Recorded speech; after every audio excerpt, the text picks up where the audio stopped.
텔레비전, 신문, 인터넷 온통 코로나 이야기뿐입니다. 사람의 활동이 제한을 받고 사람과 사람 사이에 불신이 높아지죠. 요즘은 어디 가서 기춘도 제대로 할 수가 없습니다. 국가 간에는 서로 장벽을 쌓고 왕래를 차단하고, 그래서 국내적으로 경제가 위협받고 있습니다. 우리가 공통적으로 느끼는 감정은 두려움이라고 하는 것이지요. 두려움. 그 두려움이 조금 더 변하면 증오로 바뀌게 됩니다. 너 때문에, 그 나라 때문에, 누구 때문에. 그 증오는 사람과의 관계를 파괴시키고, 마치 그 때문에 내가 잘못됐다는 것 때문에 자기 동생을 죽이는 가인과 같은 일들이 벌어지고 있습니다. 심리학자들은 이런 위협, 두려움 같은 것이 왔을 때 거기에 대하는 몇 가지 유형이 있는데, 그 첫째는 그것과 싸우는 것입니다. 그 두려움과 싸워서 그것을 이겨내는 방법이 있고, 또 하나는 그것으로부터 도망치는 것이지요.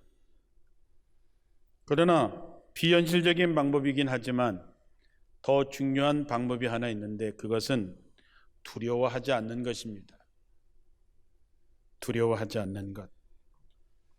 아산, 진천 이곳에 우한에 살던 사람들이 왔을 때 얼마나 많은 사람들이 두려워했습니까? 그래서 농기구를 갖다가 막고 우리 동네는 못 오게 하는 그런 현상이 나타났지만, 두 곳에 있던 모든 사람들 단 한 명도 우한 폐렴에 걸린 사람 없이 다 집으로 돌아가는 모습을 보게 됩니다. 루마니아 공산 치하에서 옥에 갇혀서 14년 동안이나 갖은 고문과 중노동에 시달리고 사셨던 살아있는 순교자 리처드 범블란트라고 하는 목사님의 이야기가 있습니다. 그 목사님은 감옥에서 수없는 고문, 그리고 중노동, 그리고 절망 가운데서 그는 늘 하나님의 말씀을 놓지 않고 읽었는데, 그가 한 간증 중에는 성경에 두려워하지 말라라고 하는 것이 365번 매일매일 우리에게 주는 말씀처럼 그 말씀이 있어서 매일의 그 두려움을 이겨낼 수 있었다라고 하는 것이죠.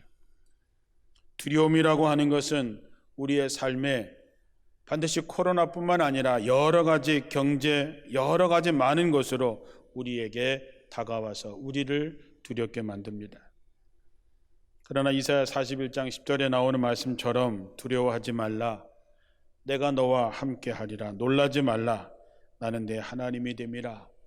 두려워하지 말라는 그 하나님의 말씀으로 우리의 삶에 다가오는 것들을 먼저 두려워하지 않는 여러분들이 되시기를 주님의 이름으로 축원합니다. 요즘에는 신종 코로나 바이러스는 교회인들도 예외는 아닙니다. 아직 뚜렷한 치료약이 개발되지 않았다고 하는 그 바이러스가 눈에 보이지 않지만 미치는 영향력은 대단하지요. 우리 교회는 오늘 이렇게 보니까 마스크 하신 분도 없고 예배 인원도 별로 줄지 않고 참 대단하십니다.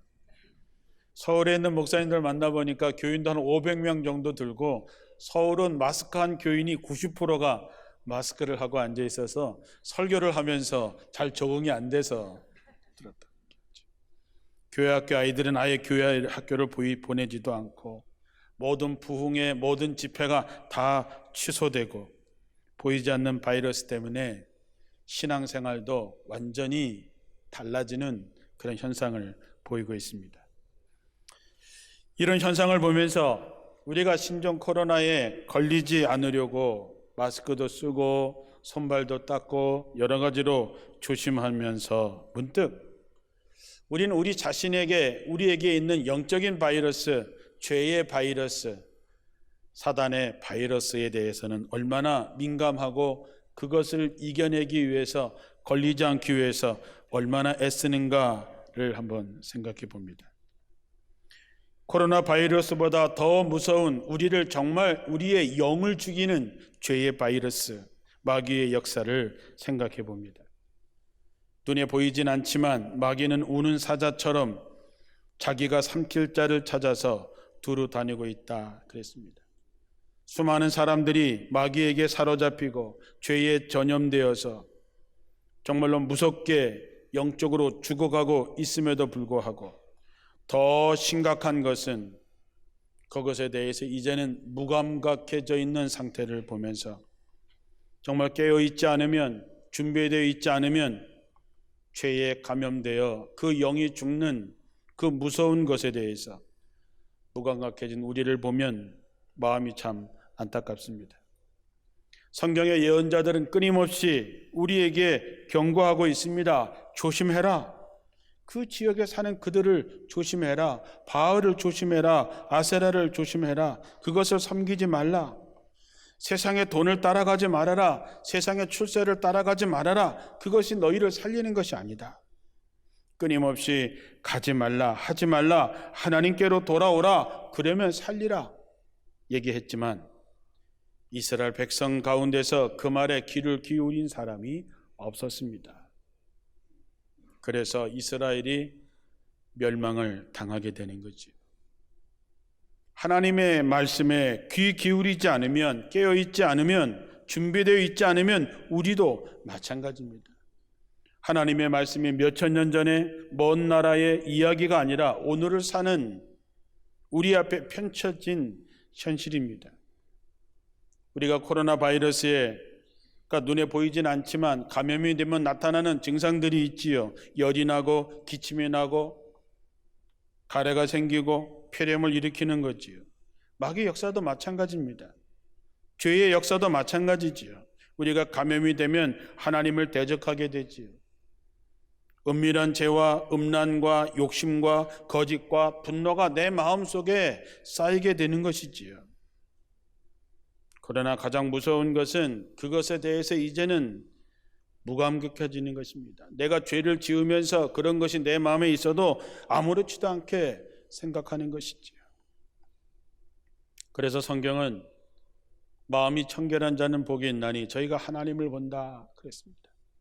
하나님의 말씀으로 자기 자신을 늘 점검하고 죄악의 바이러스를 쫓아내고 육체를 따르는 것들을 이겨내는 그 청결한 마음속, 그 거룩함 속에 하나님을 만나게 되고 내 안에 있어야 되는 하나님의 것들이 없고 내 안에 없어야 될 온갖 세상의 욕심들로 채워져 있는 자기 자신을 보면서 가슴 아파하고 슬퍼하고 애통하는 사람에게는 하나님께서 위로의 복을 주신다고 말씀했습니다.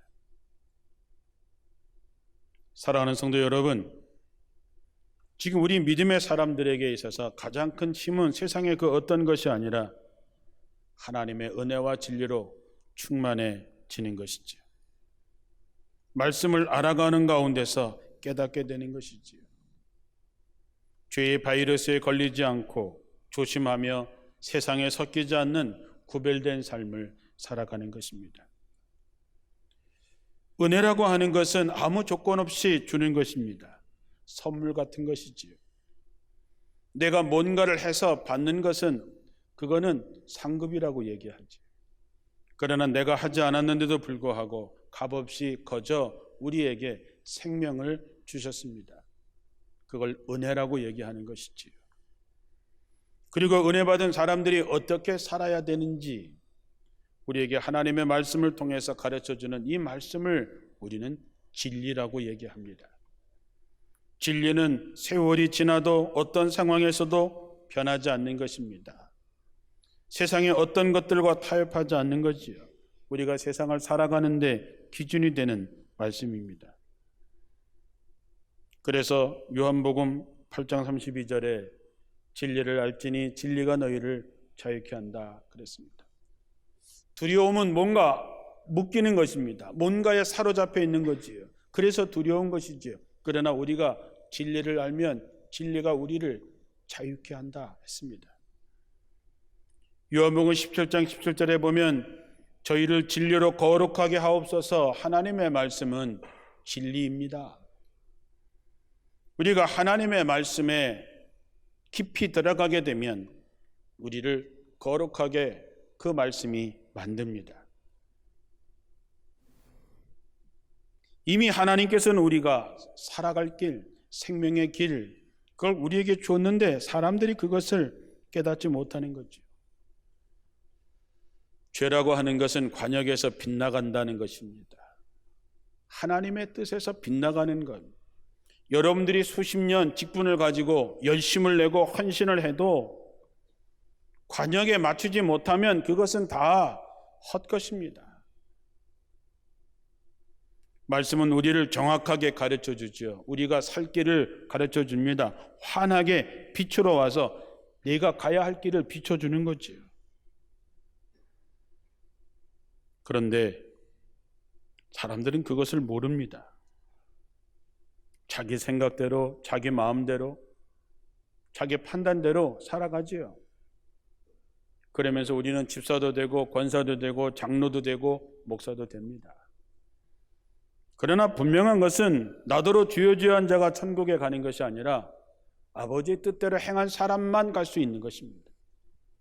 목사기 때문에 가는 것, 장로기 때문에 가는 것이 아니고 권사기 때문에 가는 것이 아닙니다. 하나님의 뜻에 일치된 사람, 하나님의 뜻에 정확하게 그 말씀대로 살아가는 사람이 하나님의 나라에 갈 수 있는 것입니다.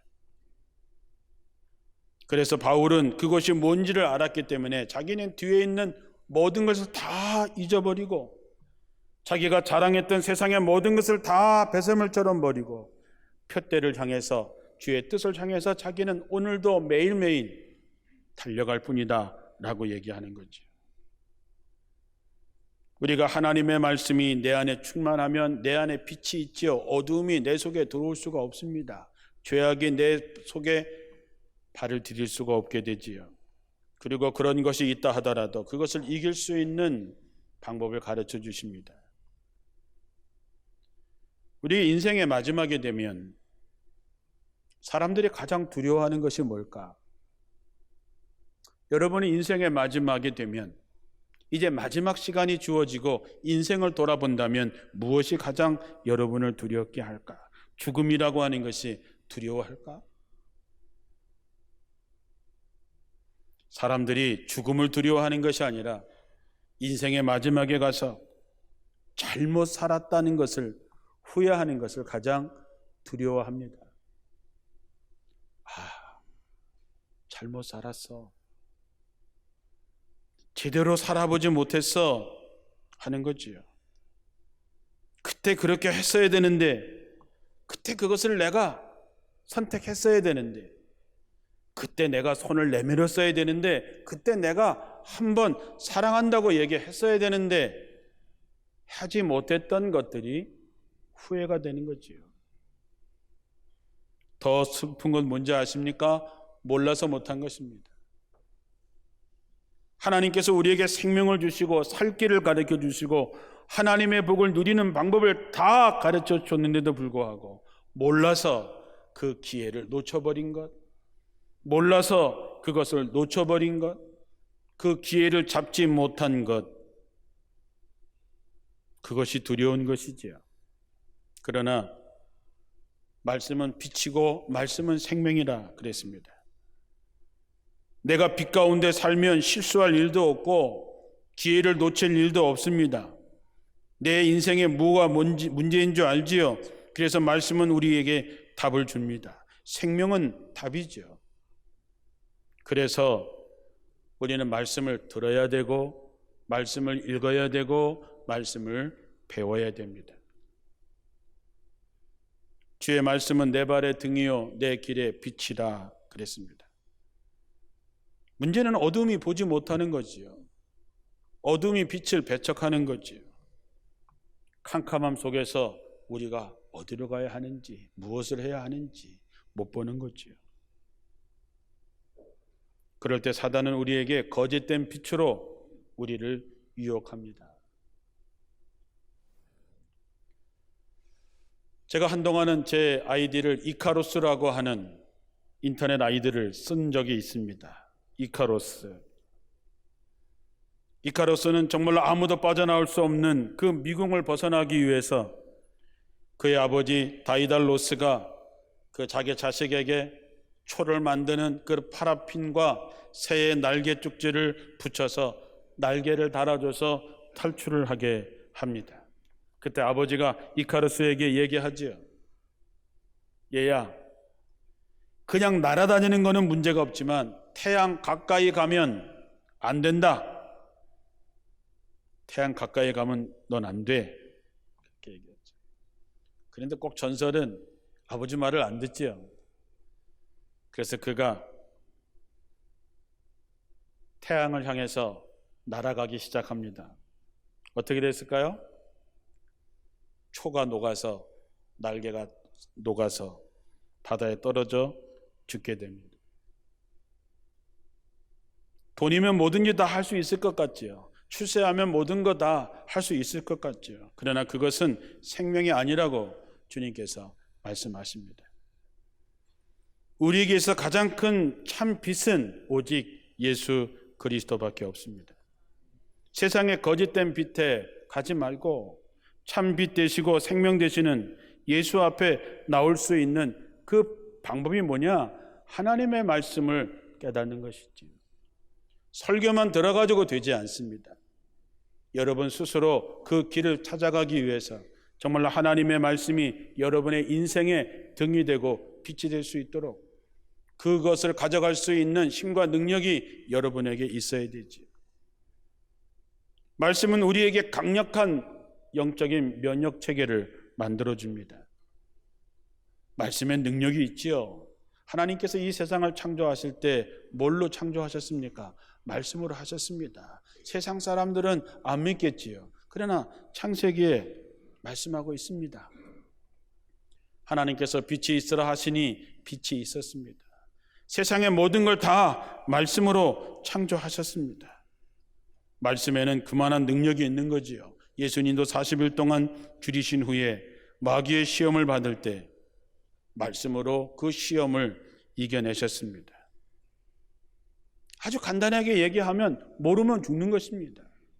알면 사는 거고 모르면 죽는 거지요. 인생이 그런 것입니다. 신앙도 마찬가지입니다. 그래서 우리가 하나님의 말씀을 읽고 하나님의 말씀을 듣고 하나님의 말씀을 배우는데 전심전력을 다해야 됩니다. 왜냐? 죽고 사는 문제이기 때문에 그렇지요. 여러분의 가정을 지켜내는 문제이기 때문에 그렇습니다. 이스라엘 백성들이 광야를 가는 도중에 불뱀이 나타나서 사람들을 물어서 죽입니다. 많은 사람들이 전염병처럼 죽었습니다.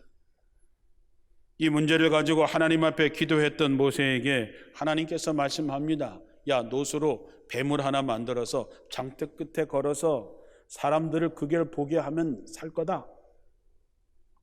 모세가 노수로 뱀을 만들어서 장대 높은 데 세워서 언덕 높은 데 꼽아 놓습니다. 그리고 선포합니다.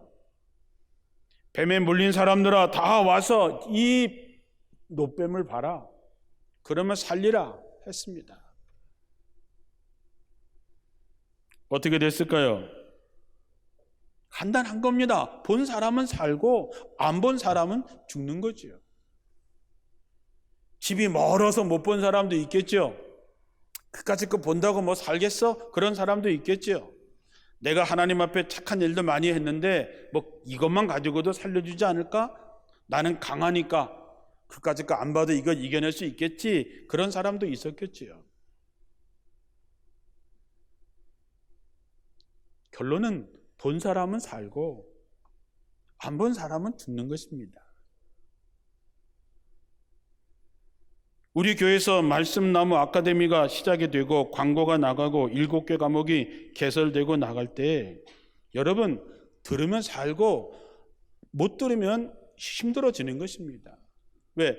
살 길이 내 앞에 펼쳐졌는데도 그것을 모르니까. 이거를 봐야지 산다는 말씀이 있는데도 그 말씀을 모르니까 다른 것에 가서 애쓰다가 죽은 거지.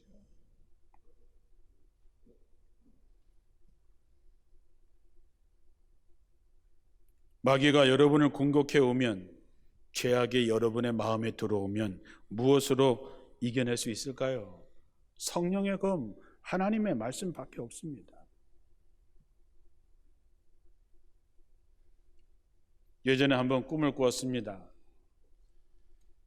아주 꿈에 적군이 쳐들어와서 싸워야 되는데 이 칼이 뽑아져야 되는데 안 뽑히는 거죠. 이 칼을 빨리 뽑아야 어떻게라도 싸우기라도 할 텐데 이 칼이 막 안 뽑히는 거죠. 그러다가 애쓰다가 깨고 나서 문득 그런 생각을 했습니다.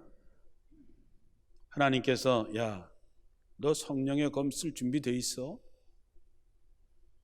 너 폼 잡고 성령의 검이라고 들고는 다니지만 너 시퍼렇게 갈아야 되는 그걸 하지 않았기 때문에 녹슬어서 이게 안 빠지고 있는 거 너 정신 차려.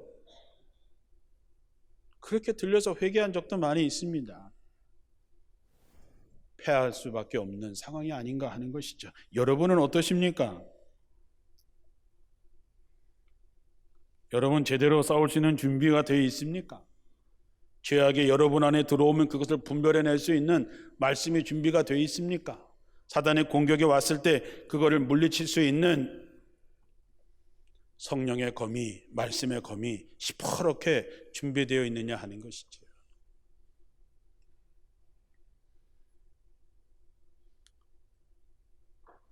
오늘 읽은 본문의 말씀 뒷부분에 나오는 말씀이 육신이 되어 우리 가운데 거하심에 우리가 그 영광을 보니 아버지의 독생자의 영광이요 은혜와 진리가 충만하더라 그랬습니다. 말씀이 육신이 되어 이거는 제 목회의 전부이고 제 설교의 전부입니다. 이 구절을 볼 때마다 가슴이 설레이고 가슴이 뜨거워집니다. 신앙생활이 무엇인지 이보다 더 명확하게 보여주는 말이 없기 때문입니다. 신앙생활이란 하나님의 말씀을 내 육신의 삶에 붓는 것입니다. 하나님의 말씀을 내 육신의 삶으로 살아내는 것이죠. 그게 말씀이 육신이 되는 삶입니다. 예수님만 말씀이 육신이 되어서 이 땅에 온 것이 아니라 오늘을 살아가는 우리가 선포되어지는 말씀, 내가 배운 말씀을 내 삶에 적용함으로써 내 삶을 통해서 아름다운 성령의 열매들을 거두게 하는 것이죠. 그것이 신앙생활입니다. 우리가 밥을 먹으면 그 밥이 우리 몸에 살이 되고 피가 되고 그래서 그 밥이 내가 되는 것처럼 하나님의 말씀이 우리들의 삶 속에 구체적으로 적용되고 구체적으로 나타나야죠. 누에는 뽕잎을 먹고 비단을 만들어내지요. 소는 풀을 먹고 우유를 만들어냅니다. 성도는 하나님의 말씀을 먹고 하나님의 영광을 드러내는 것이 그게 예수쟁이입니다. 하나님의 말씀이 여러분의 삶에 일치시켜 나갈 때에 우리는 비로소 하나님과의 일치를 경험하게 됩니다. 말씀이신 주님이 오셨습니다. 그리고 그 말씀을 맞아줄 우리를 찾고 계십니다. 말씀이 육신이 되어서 이 땅에 하나님의 빛, 생명의 빛이 계속해서 우리를 통해서 이루어지기를 원하시는 것이죠. 이 자리에 있는 우리 모두가 다 하늘로부터 오시는 주님을 맞아 모시는 거룩한 성전이 될 뿐만 아니라 이제는 말씀이 육신이 되는 삶을 통해서 이 세상에 빛이 되는 여러분들이 되시기를, 은혜와 진리가 충만한 여러분이 되시기를 주님의 이름으로 축원합니다.